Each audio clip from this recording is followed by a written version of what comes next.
Erica, honey. I'm afraid the bread isn't that great. Could you do something about it? What do you mean not that great? Maybe we could get a better oven, dear. And I've seen some really nice ovens for sale nowadays. Alright, I'll talk to Mr. Stacy about it. My name is Erica Wilson, 35 years old. I'm a full-time Forex trader, working from home. I met my husband Ethan, who was 2 years older than me, at work. Back then, we were at a small mail-order business.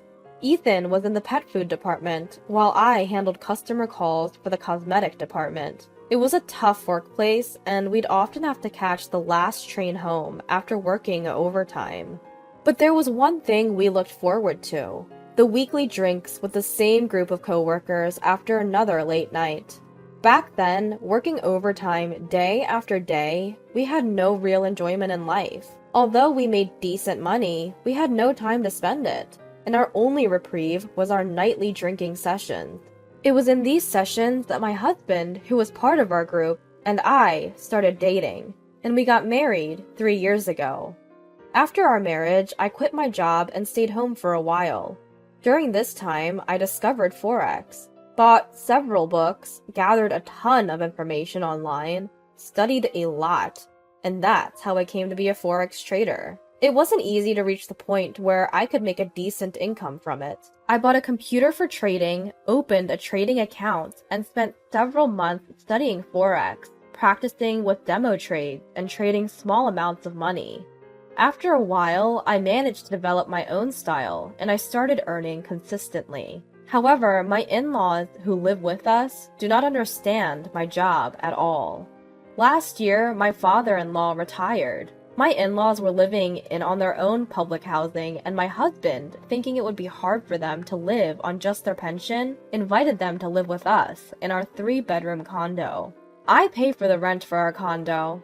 When I started Forex, my husband was working, and we were able to get by. And after I started making money from Forex, I took over the rent and living expenses. Dad, Mom, Erica is covering all of our living expenses, so please feel at home. Erica, thank you so much.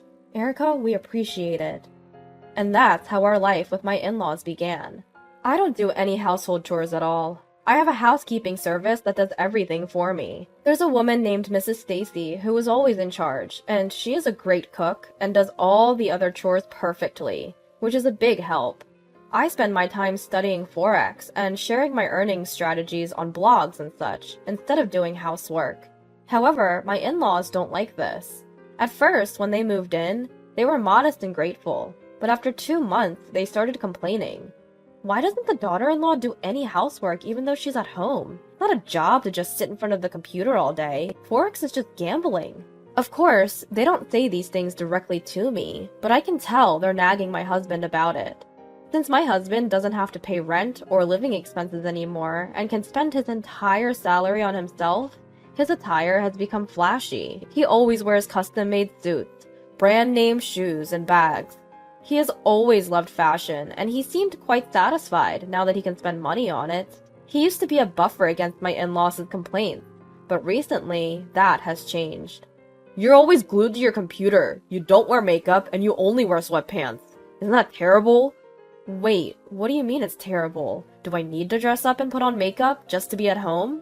You might be okay with it, but it doesn't match me. What do you mean it doesn't match you? We're at home. What does it matter? It does matter. Don't you want to look cute for me? Cute? What are you talking about? Is that really necessary? Ever since we had that conversation, my husband has started complaining about me along with my in-laws. One day after dinner, when I was about to go to the bathroom, I overheard a conversation from the living room. What's with Erica? Is she making fun of us? She always has a bad attitude.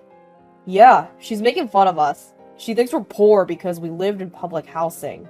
That's right. I feel the same way. She doesn't do anything around the house because she wants to say I'm different.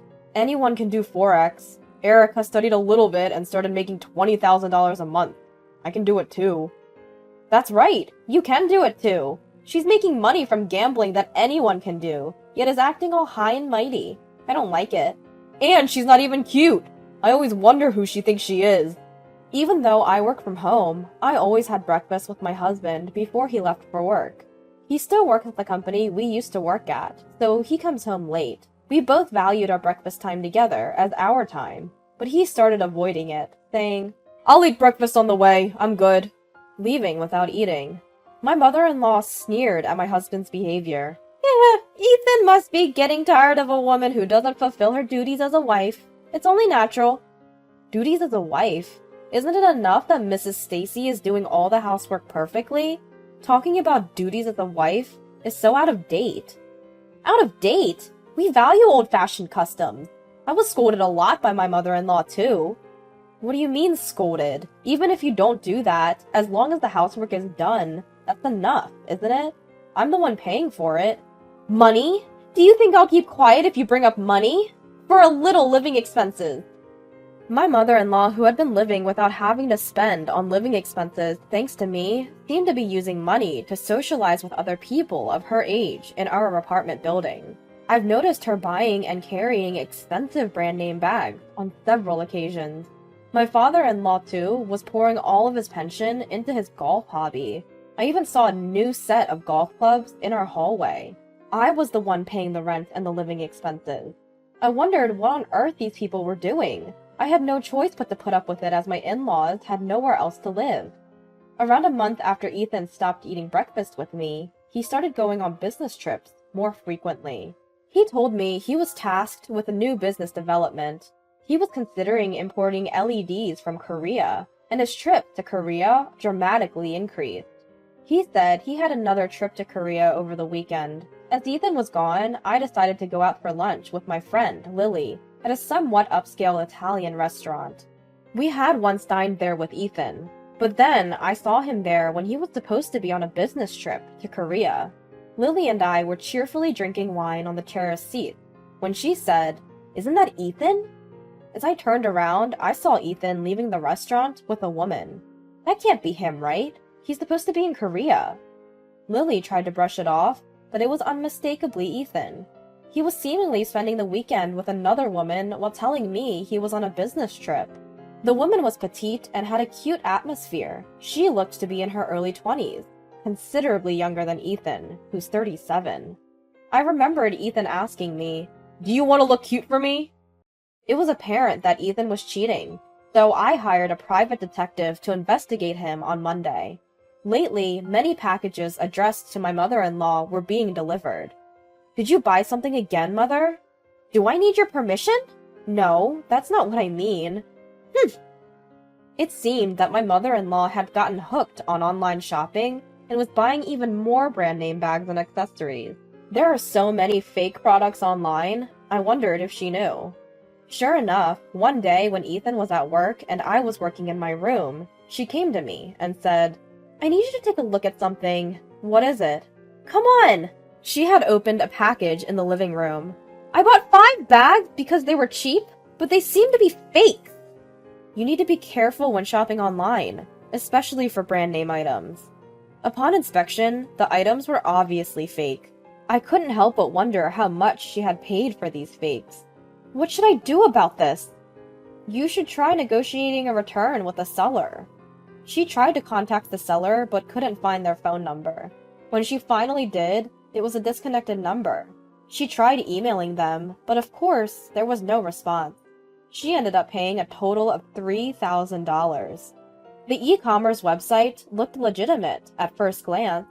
However, it had brand-named bags at ridiculously low prices. It was a bank transfer payment, so she couldn't stop it through her credit card company, and the site had a strict policy against cancellations. Mother, you need to be careful when buying brand-named items. If they're unusually cheap, they're probably fake. Think about that before impulsively buying because of the low price. You're so annoying! There seemed to be no point in talking to her, so I returned to my room to continue my work. On Sunday after dinner, my father-in-law suddenly told me to stop doing Forex. The day before, he went golfing with his friends from his old job and heard about Forex. "I heard that Forex is a scam. Are you tricking people to make money, Erica?" "What?" "I heard that they invite you, saying, 'Would you like to earn money with Forex? We won't let you lose,' and trick you into investing. Your Forex must be a scam too." "No, I'm not inviting anyone to invest." Do you think you can fool me just because I don't understand computers? No, I'm not fooling you. Do you think your father-in-law suspects you're doing fraud because you're earning money so easily? It's not easy. I've told you this several times. You're making all this money just by studying a little bit. Of course it's easy. Meanwhile, I'm grinding away at the company trying to develop new businesses. What? Are you telling me to quit Forex? If I do that, how are we supposed to afford anything? We won't be able to pay the rent. I can pay the rent, at least. They don't seem to see that our entire lifestyle here is made possible because I'm earning money as a full-time Forex trader. Instead, my in-laws and my husband just keep voicing their opinions. The next day, the results of the infidelity investigation I had commissioned for my husband arrived. As expected, he was guilty. He had been having an affair with a woman 12 years his junior, who was 25. She was a coworker, a woman who had joined the company after I resigned, so I didn't recognize her. However, it did seem like he had been to South Korea on business a few times. I spent a few days agonizing over the investigation results. How should I approach this? It's going to lead to divorce. That evening, after Stacy from the housekeeping service had made dinner and left, my mother-in-law broke the silence. Erica, we've talked it over with Ethan and your father-in-law. We don't like anything about you. We're going to live as a family alone. Please leave. My husband hadn't returned from work yet. We don't want to be supported by money earned through fraudulent means. We don't like your attitude, as if you know everything. We've decided this after discussing it with Ethan. Erica, we need you to leave. I felt oddly relieved. All right. The fact that my husband wasn't there meant that he had no feelings left for me, and I realized there was never any reason for me to look after these people in the first place. I packed my things that day and moved into a hotel for the time being. I was soon able to divorce. Having discovered my husband's infidelity, I was also able to demand alimony. I rented a one-bedroom apartment perfect for living alone and moved there. I transferred the lease of the original apartment to my husband's name. About 4 months later, I received a message from my ex-husband. He said he had something to discuss and wanted to come to my new apartment. When he arrived, he was accompanied by my former in-laws. I had a bad feeling about this. Erica, I'm sorry. Please live with us again. Suddenly, my ex-husband began crying. What? What's going on? Without lifting his head, my ex-husband said, We can't pay the rent of $4,000, and we're about to be kicked out. We have nowhere else to go. We're really in trouble, so Erica, please help us. What exactly happened?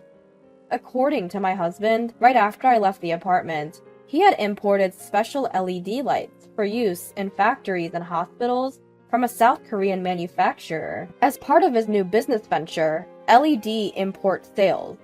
However, they turned out to be extremely defective. Factories that received deliveries reported that the sockets of the LED lamps were coming off, risking the bulb falling down, making them dangerous and unusable. All of the LEDs were returned. He tried to contact the South Korean manufacturer, but due to language barriers and an unclear contract, he was unable to return the items. The new business was a massive failure, leaving him with a huge loss. He was forced to resign. What on earth was he thinking? Then, deciding to become a full-time Forex trader himself, he bought a computer with the little savings he had left and started trading. But without proper study, he made a large trade and failed miserably. His savings were depleted in no time. My ex-father-in-law apparently had some savings left, but he tried to invest it in stock to increase it further. However, due to bad timing, he failed spectacularly. They couldn't afford the rent, didn't have the funds to move, and so they came to me, kneeling down. But we're already divorced, aren't we? Yes, we are, but please help us. I'm begging you. What happened to your cute girlfriend who was 12 years younger than you? Well, after I was fired from my job, I lost contact with her. Well, there's no reason for her to date a man who's been fired from his job. Erica, you're the only one for me now. Let's get remarried. Give me another chance. That's right, Erica. We realized we misunderstood a lot about you. We're really sorry. We sincerely mean it. Erica, I'm sorry too. I misunderstood what Forex trading was and wrongly accused you of scamming. I apologize, sincerely. I refuse. Erica, don't say that. Look, I was wrong, and I won't cheat on you anymore. That's right, Erica. Ethan won't cheat anymore. Yes, let's live happily as a family of 4 again. I said no. If you continue to be persistent, I will call the police. My ex-husband and former in-laws tried to continue their plea, but as I repeated, I will call the police. They eventually left dejectedly. They were a truly unbelievable family. After that, I received a couple more calls from my ex-husband begging for reconciliation, but of course, I declined. I don't know what happened to my ex-husband and his parents. I don't even want to know anymore. But as I've continued working alone at home as a trader, I've begun to feel like I want someone around. I consulted with my friend Lily, and she offered to introduce me to someone. Tomorrow, I have a meeting arranged with Lily and this man. I am looking forward to this new encounter.